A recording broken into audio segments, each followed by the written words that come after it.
I now welcome His Excellency Narendra Modi for the State of the World Address at the World Economic Forum's Davos agenda. Prime Minister, the floor is yours.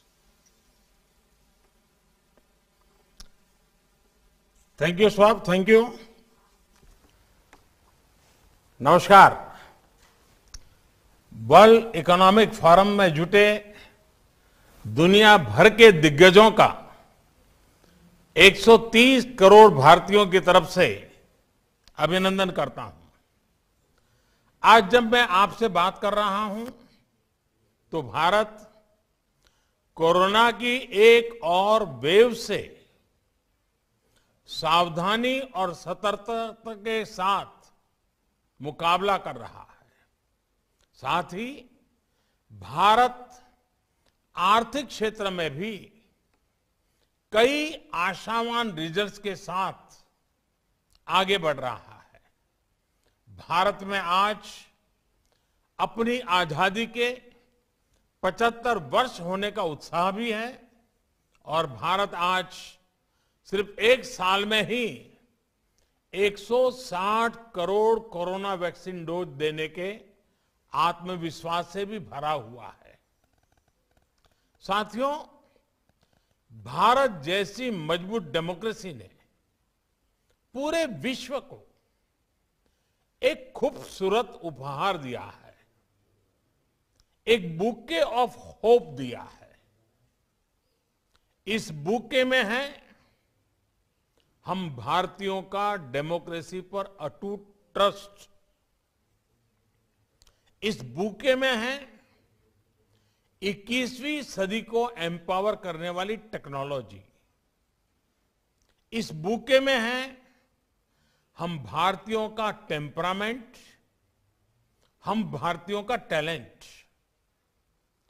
जिस multilingual, multicultural माहौल में हम भारतीय रहते हैं, वो भारत ही नहीं बल्कि पूरे विश्व की बहुत बड़ी ताकत है।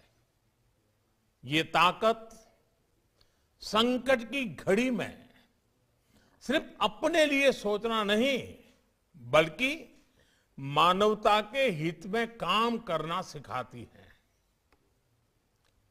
कोरोना के समय में हमने देखा है कि कैसे Bharat one earth one health इस विजन पर चलते हुए अनेकों देशों को जरूरी दवाइयां देकर, वैक्सीन देकर करोड़ों जीवन बचा रहा है। आज भारत दुनिया का तीसरा सबसे बड़ा फार्मा प्रोड्यूसर है, फार्मेसी टू द वर्ल्ड है। आज भारत दुनिया के उन देशों में है जहां के हेल्थ प्रोफेशनल्स, जहां के डॉक्टर्स अपनी संवेदनशीलता और एक्सपर्टीज से सबका भरोसा जीत रहे हैं। साथियों, संवेदनशीलता संकट के समय में परखी जाती है, लेकिन भारत का सामर्थ्य इस समय पूरी दुनिया के लिए उदाहरण है। इसी संकट के दौरान भारत के आईटी सेक्टर ने 24 घंटे काम करके दुनिया के तमाम देशों को बहुत बड़ी मुश्किल से बचाया है। आज भारत दुनिया में रिकॉर्ड सॉफ्टवेयर इंजीनियर भेज रहा है। 50 लाख से ज्यादा सॉफ्टवेयर डेवलपर्स भारत में काम कर रहे हैं। आज भारत में दुनिया में तीसरे नंबर के सबसे ज्यादा यूनिकॉर्न है। 10,000 से ज्यादा स्टार्टअप्स पिछले 6 महीने में रजिस्टर हुए हैं। आज भारत के पास विश्व का बड़ा, सुरक्षित और सफल डिजिटल पेमेंट्स प्लेटफॉर्म है। सिर्फ पिछले महीने की ही बात करूं तो भारत ने यूनिफाइड पेमेंट इंटरफेस इसके माध्यम से 4.4 बिलियन ट्रांजैक्शन हुए हैं। फ्रेंड्स, बीते सालों में जो डिजिटल इंफ्रास्ट्रक्चर भारत ने डेवलप और एडॉप्ट किया है, वो आज भारत की बहुत बड़ी ताकत बना है। कोरोना इन्फेक्शन की ट्रैकिंग के लिए आरोग्य सेतु ऐप और वैक्सीनेशन के लिए कोविन पोर्टल जैसे टेक्नोलॉजिकल सॉल्यूशंस भारत के लिए गर्व का विषय है। भारत के कोविन पोर्टल में स्लॉट बुकिंग से लेकर सर्टिफिकेट जनरेशन की जो ऑनलाइन व्यवस्था है, उसने बड़े बड़े देशों के लोगों का भी ध्यान खींचा है। साथियों, एक समय था जब भारत की पहचान लाइसेंस राज से होती थी। ज्यादातर चीजों पर सरकार का नियंत्रण था। भारत में बिजनेस के लिए जो भी चुनौतियां रही है, वो मैं समझता हूं। हम लगातार प्रयास कर रहे हैं कि हर चुनौती को दूर करें। आज Bharat ease of doing business को बढ़ावा दे रहा है, सरकार के दखल को कम कर रहा है। भारत ने अपने कॉरपोरेट टैक्स रेट्स को सिंप्लीफाई करके, कम करके उसे दुनिया में मोस्ट कॉम्पिटिटिव बनाया है। बीते साल ही हमने 25,000 से ज्यादा कंप्लायंसेस कम किए हैं। भारत ने रिट्रोस्पेक्टिव टैक्सेस जैसे कदमों में सुधार करके बिजनेस कम्युनिटी का विश्वास लौटाया है। भारत ने ड्रोन्स, स्पेस, जियोस्पेशियल मैपिंग जैसे कई सेक्टर्स को भी डीरेगुलेट कर दिया है। भारत ने आईटी सेक्टर और बीपीओ से जुड़े आउटडेटेड टेलीकॉम रेगुलेशंस में बड़े रिफॉर्म्स किए हैं। साथियों, भारत ग्लोबल सप्लाई चेन्स में विश्व का एक भरोसेमंद पार्टनर बनने के लिए प्रतिबद्ध है। हम अनेक देशों के साथ फ्री ट्रेड एग्रीमेंट के रास्ते बना रहे हैं। भारतीयों में इनोवेशन की, नई टेक्नोलॉजी के अडॉप्ट करने की जो क्षमता है, एंटरप्रेन्योरशिप की जो स्पिरिट है, वो हमारे हर ग्लोबल पार्टनर को नई ऊर्जा दे सकती है। इसलिए भारत में इन्वेस्टमेंट का ये सबसे बेस्ट टाइम है। भारतीय युवाओं में आज एंटरप्रेन्योरशिप एक नई ऊंचाई पर है। 2014 में जहां भारत में कुछ 100 रजिस्टर्ड स्टार्टअप थे, वहीं आज इनकी संख्या 60,000 के पार हो चुकी है। इसमें भी 80 से ज्यादा यूनिकॉर्न्स हैं, जिसमें से 40 से ज्यादा तो 2021 में ही बने हैं। जिस तरह एक्सपेक्ट इंडियन ग्लोबल स्टेज पर अपनी स्किल्स दिखा रहे हैं, उसी तरह भारतीय युवा आप सभी साथियों के बिजनेस को भारत में नई बुलंदी देने के लिए पूरी तरह से तैयार है, तत्पर है। फ्रेंड्स, डीप इकोनॉमिक रिफॉर्म्स को लेकर भारत का कमिटमेंट एक और बड़ा कारण है जो आज भारत को इन्वेस्टमेंट के लिए सबसे अट्रैक्टिव डेस्टिनेशन बना रहा है। कोरोना काल में जब दुनिया क्वांटिटेटिव ईजिंग प्रोग्राम जैसे इंटरवेंशन पर फोकस कर रही थी, तब भारत ने रिफॉर्म का रास्ता सशक्त किया। डिजिटल और फिजिकल इंफ्रास्ट्रक्चर को आधुनिक बनाने के सबसे बड़े प्रोजेक्ट्स को कोरोना काल में ही अभूतपूर्व गति दी गई।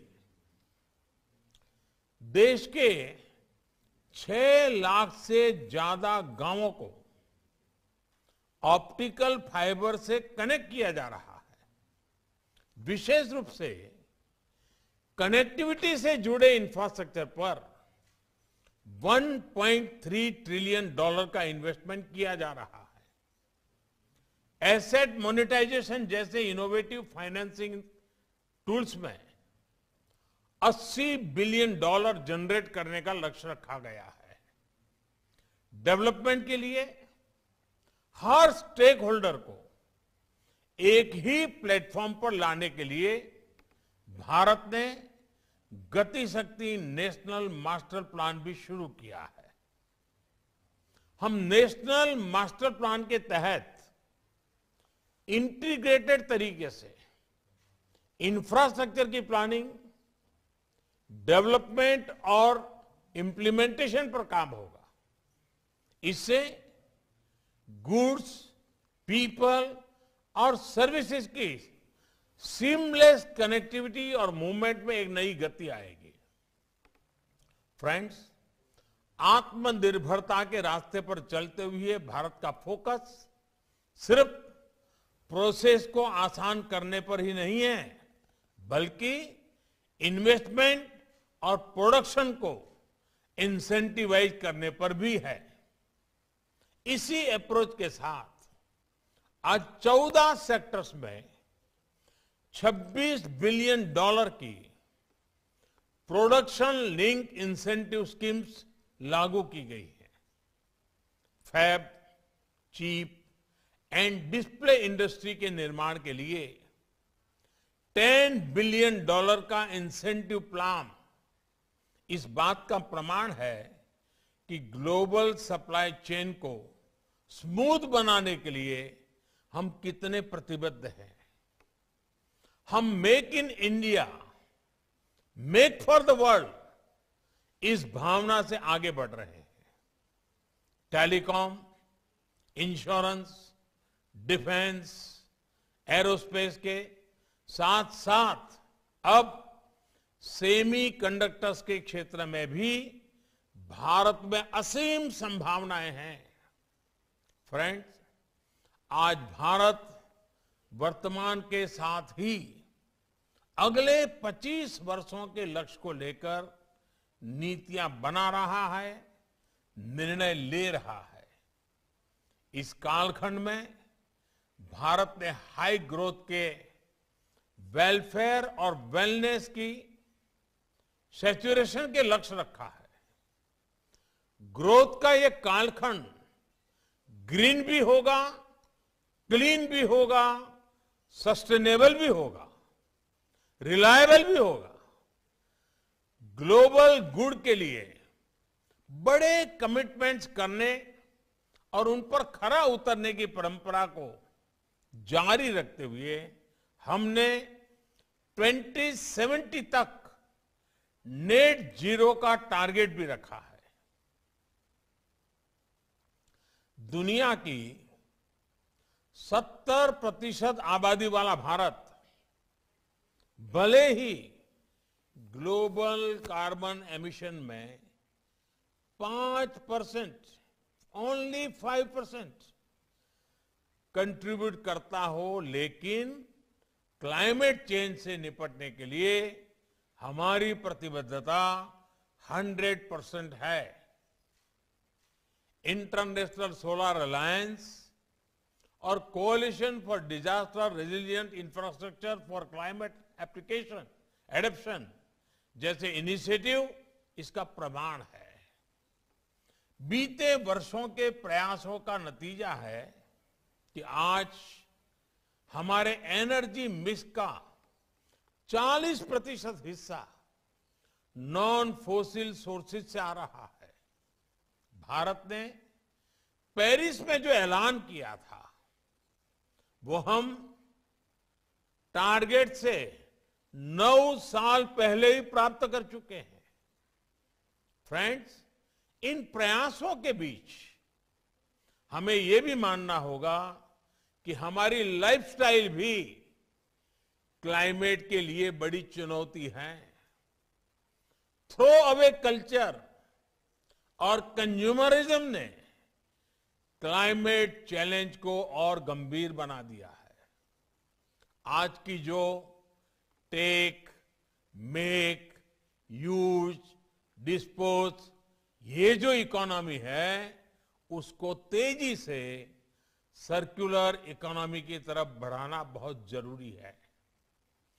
COP26 में मिशन लाइफ के जिस आइडिया की चर्चा मैंने की थी उसके मूल में भी यही भावना है। लाइफ यानी लाइफस्टाइल फॉर एनवायरमेंट। ऐसी रेजिलिएंट और सस्टेनेबल लाइफस्टाइल का विजन जो क्लाइमेट क्राइसिस के साथ साथ भविष्य के अनप्रेडिक्टेबल चैलेंजेस में उससे निपटने में भी काम आए। इसलिए मिशन लाइफ का ग्लोबल मास मूवमेंट बनाना जरूरी है। लाइफ जैसे जनभागीदारी के अभियान को हम P3, और जब मैं P3 कहता हूं प्रो प्लेनेट पीपल का बड़ा आधार भी बन सकते हैं।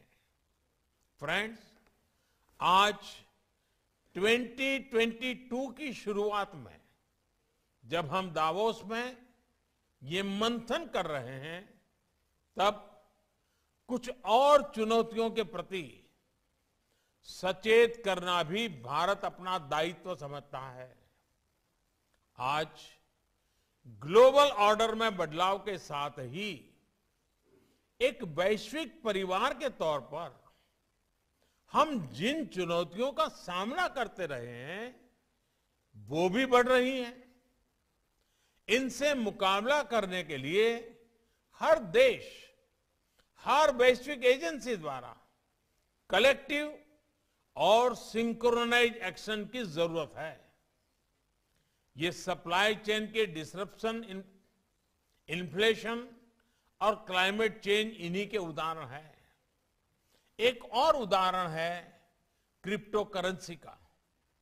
जिस तरह की टेक्नोलॉजी इससे जुड़ी है उसमें किसी एक देश द्वारा लिए गए फैसले इसकी चुनौतियों से निपटने में अपर्याप्त होंगे। हमें एक समान सोच रखनी होगी। लेकिन आज वैश्विक परिदृश्य को देखते हुए सवाल ये भी है कि मल्टीलेटरल ऑर्गेनाइजेशंस नए वर्ल्ड ऑर्डर और नई चुनौतियों के निपटने के लिए तैयार है क्या? वो सामर्थ्य बचा है क्या? जब ये संस्थाएं बनी थी तो स्थितियां कुछ और थी। आज परिस्थितियां कुछ और है। इसलिए हर लोकतांत्रिक देश का यह दायित्व है कि इन संस्थाओं में रिफॉर्म्स पर बल दे ताकि इन्हें वर्तमान और भविष्य की चुनौतियों से निपटने में सक्षम बनाया जा सके।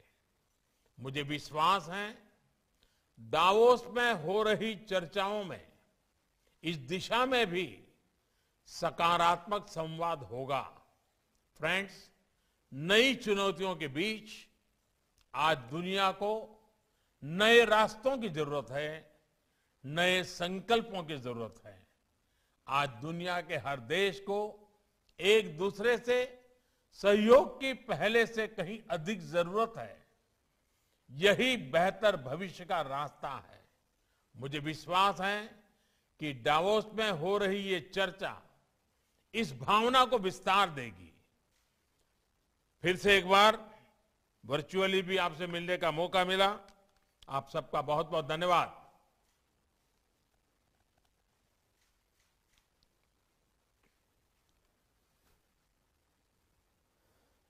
Thank you so much, Prime Minister, for this excellent and important State of the World address. The World Economic Forum is proud to act as a platform for you, Prime Minister, to share your vision for India and its future role with the global multi-stakeholder audience at this critical juncture, as you mentioned, as economies begin returning to growth. We have a unique window of opportunity to shape a better future, a future which is more inclusive, sustainable, and resilient. The health and economic challenges related to the pandemic, as well as the other urgent global critical issues, will remain unmanageable unless leaders execute solutions together, as you mentioned, Prime Minister, in your speech. And no more than ever, the world needs to come together and collaboratively deliver global responses. On that note, one of the things from your speech that resonated extremely well with me is the concept of one Earth, one health. Driven by the philosophy of the world is one family, and your diplomatic efforts provide a template for the narrative that the world needs to embrace, to restore waning trust in multilateral frameworks for global cooperation. Consistent with your forward-looking leadership style, your comprehensive transformation agenda for India promises to seize unfolding opportunities and shape the future of the post-pandemic global economy and the new world order. Prime Minister, thank you for joining us and for sharing this important address with the world. And also, as Professor Schwab mentioned, we are humbled by your support and engagement with us and greatly value our strong partnership with your government across multiple areas of impact, and looking forward to work with you during your G20 presidency. And we're, of course, also very much looking forward to seeing you in the real Davos in the Swiss mountains. So thank you very much, Prime Minister, for joining us.